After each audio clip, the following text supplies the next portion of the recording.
The town of Red Pine Hollow was no stranger to cold winters.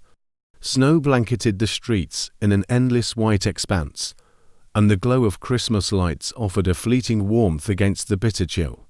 Yet, this Christmas Eve, an ominous stillness hung in the air. For decades, rumors had circulated about Santa Claus, a malevolent figure dressed in crimson. Unlike the kind-hearted Santa Claus of myth, Santa Claus was said to appear only when the balance of greed tipped too far. He was a bringer of punishment, not gifts, and his sack held horrors that no child or adult could imagine. In a grand house at the edge of town, the Wendell family prepared for the holiday. The father, Elliot, boasted of his wealth and spared no expense on decorations or gifts, piling presents under the towering tree. His wife, Margaret, admired the expensive ornaments, while their teenage son, Lucas, scrolled through his phone, uninterested in the festivities. But their youngest daughter, Sophie, felt something was wrong.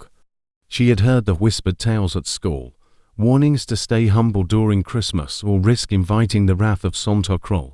She tried to voice her unease, but her family dismissed her with laughter. That night, as the family retired to bed, the house fell into an eerie silence.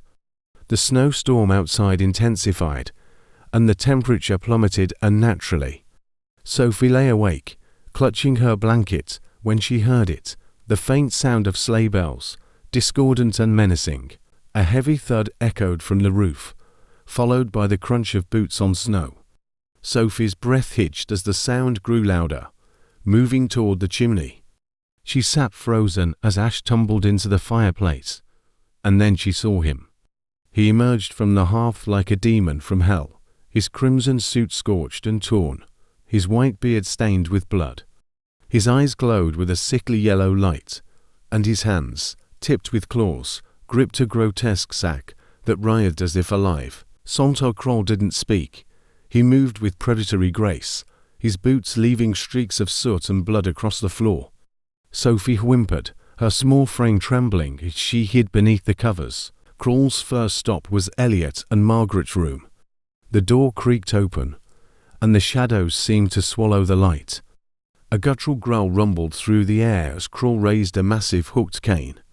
The sound of tearing flesh and muffled screams shattered the silence. Blood seeped beneath the door, pooling into the hallway. Lucas woke to the noise, groggy and disoriented.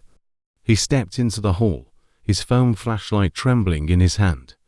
The beam caught the crimson figure looming over his parents' mangled bodies. Kroll turned, his lips curling into a grotesque grin, and lunged.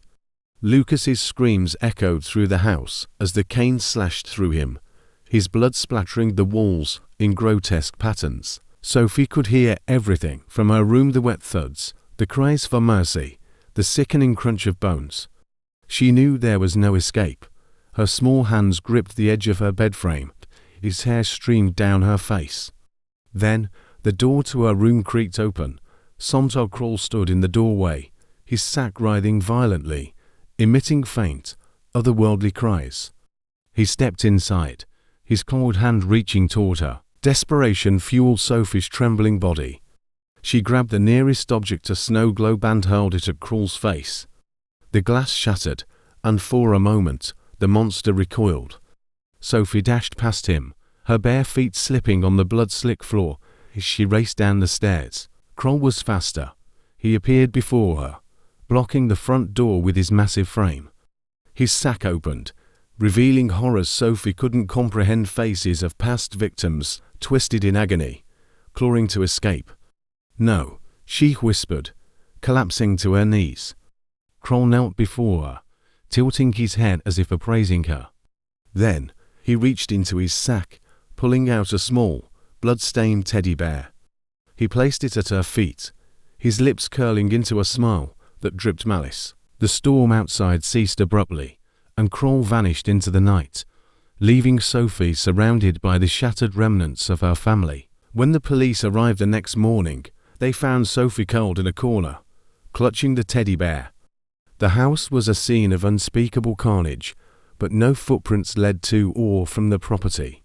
Sophie never spoke of that night, But every Christmas Eve, she placed the blood-stained bear by the fireplace. She never celebrated Christmas again, and the town whispered that she was Crawl's chosen one, a grim reminder that greed and arrogance come with a terrible price.